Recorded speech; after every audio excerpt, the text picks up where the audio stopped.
খসড়া তালিকা প্রকাশের পরেই একের পর এক চাঞ্চল্যকর অভিযোগ বাঁকুড়া বিধানসভা এলাকায়।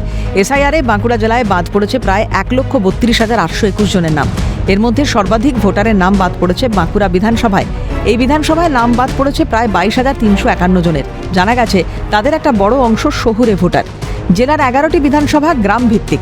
11টি গ্রাম ভিত্তিক বিধানসভার মধ্যে বাদ পড়েছে শালতোড়া, বড়জোড়া ও ছাতনা বিধানসভায়। অন্যান্য বিধানসভাগুলিতে বাদ পড়েছে 12,000-এর কম। সর্বনিম্ন বাদ পড়েছে কতুলপুর, ইন্দাস, সোনামুখী ও তালডাংরা বিধানসভায়। তার প্রায় দ্বিগুণ সংখ্যক ভোটার বাদ পড়েছে শহরাঞ্চলে, যাকে কেন্দ্র করে চড়ছে রাজনৈতিক পারদ। বিজেপি বিধায়কের দাবি, বাঁকুড়া পুরসভাকে দখলে রাখতে রাজ্যের শাসক দল এতদিন বাঁকুড়া পুর এলাকায় বিপুল সংখ্যক ভুয়ো ভোটারকে রেখে দিয়েছিল। 2022 সালের যে নির্বাচনে বাঁকুড়া পৌরসভাতে সম্পূর্ণভাবে চলে গেছে তৃণমূলের দখলে, অর্থাৎ এদেরকে ভোট ব্যাংক হিসেবে এই যে ভুয়ো ভোটার, মৃত ভোটার, ট্রান্সফার ভোটার, সেই লিস্টে এরা রেখে দিয়েছিল। তৃণমূলকে তোপ দেখেছে সিপিএমও। তাদের দাবি, গ্রামাঞ্চল থেকে কাজের খোঁজে যারা শহরে এসেছিলেন, রাজ্যের সরকারের ব্যর্থতায় তারা হতাশ হয়ে ফিরে গেছেন। শাসক দলের তো এটা একটা ইন্টেনশন ছিলই, এই যে বিভিন্ন জায়গায় যে বেরিয়েছে, আপনি ডায়মন্ড হারবারের লিস্ট দেখেছেন, ভয়ঙ্কর অবস্থা। এখন আমরা গোটাটা না দেখে মন্তব্য করতে চাইছি না, নিশ্চিতভাবেই ওদের একটা এটা প্রবণতা আছে। আমাদের রাজ্যের, আমাদের জেলাতে কোথাও কোনো কাজ নেই, কাজের দুরবস্থা, সেই কারণে মানুষকে অন্য জায়গায় চলে যেতে হচ্ছে। বিশেষ করে শহরাঞ্চলগুলোতে প্রভাব বেশি পড়ছে, সেইটা একটা কারণ হতে পারে বলে আমি মনে করি। পাল্টা বাংলায় বিজেপির মাটি নেই, তাই এসব বলছে।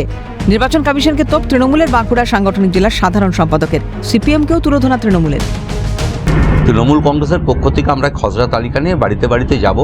আমার মনে হয় কিছু প্রকৃত ভোটারের নামও কিন্তু বাদ চলে গেছে, আর 25-এর যে রোল ছিল তাতে হয়তো কয়েকটা যে নামগুলো বাদ গেছে, আশা রাখি 6 নম্বর ফর্ম দিয়ে আমরা এই জায়গাটাকে ঠিক করে দিতে পারব। বিজেপি এসব অভ্যন্তর কথা বলবে, কারণ বাংলায় তাদের মাটি নেই।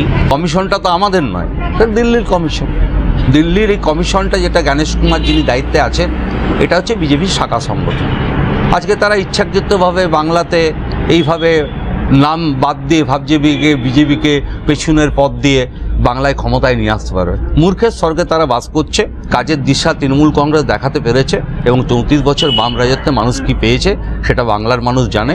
তাই বিজেপি, আজকে সিপিএম, আজকে বাংলায় শূন্য পরিণত হচ্ছে। খসড়া তালিকায় বাদ গেছে প্রায় 58,20,898 জনের নাম। তার মধ্যে 1 লক্ষেরও বেশি নাম রয়েছে বাঁকুড়ায়। তবে যেখানে গ্রামভিত্তিক বিধানসভায় নাম বেশি বাদ পড়ে, সেখানে এবার উলটপুরাণ। প্রায় দ্বিগুণ সংখ্যক নাম বাদ পড়েছে শহর ভিত্তিক বিধানসভায়। তবে কি প্রশাসনের নজর এড়িয়ে শহরে বাস করাই সুবিধাজনক, নাকি কর্মসংস্থানের কারণে শহরেই বাস করতে শুরু করেন তারা? বাঁকুড়া থেকে স্বরূপ রায়ের রিপোর্ট, ক্যালকাটা নিউজ।